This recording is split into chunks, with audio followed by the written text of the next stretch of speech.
รีวิวมาเบิ่งสวนในรอบ6 เดือนประตูจนปวกขึ้นก็ถึงงัดได้นี่เห็นป่ะเรียบร้อยปลาบูเป็นดาวเลยหญ้าขึ้นเต็ม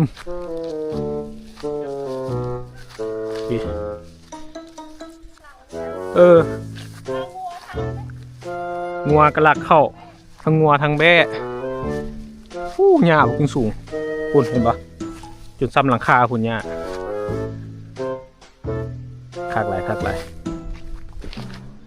โอ้ปลาขี้ฝุ่น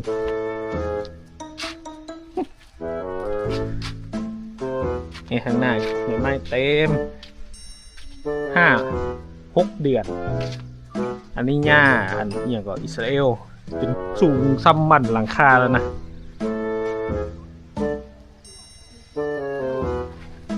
มาเบิ่งข้างใน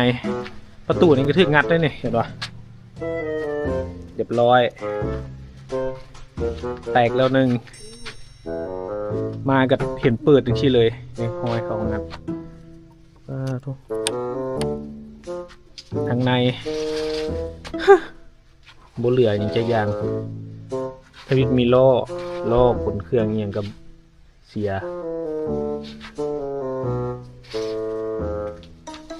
เขาลักงัดเขาน่าจะเข้าทางเจ๋คุณแหละ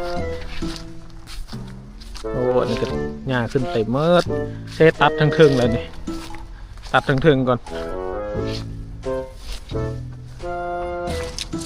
นี่เขาให้งัวของเขามากินงัวมากินหญ้าพี่ลุมก็เป็นส่วนมะพร้าวถือว่าตามที่คาดไว้เนาะคิดไว้แล้วนะว่ามันต้องถึกงัดแล้วก็ส่วนนี้บูเป็นตะเบิงเลยมาเบิงในรอบ6 เดือนน่าจะได้เก็บกวดหลายเติบไปเลย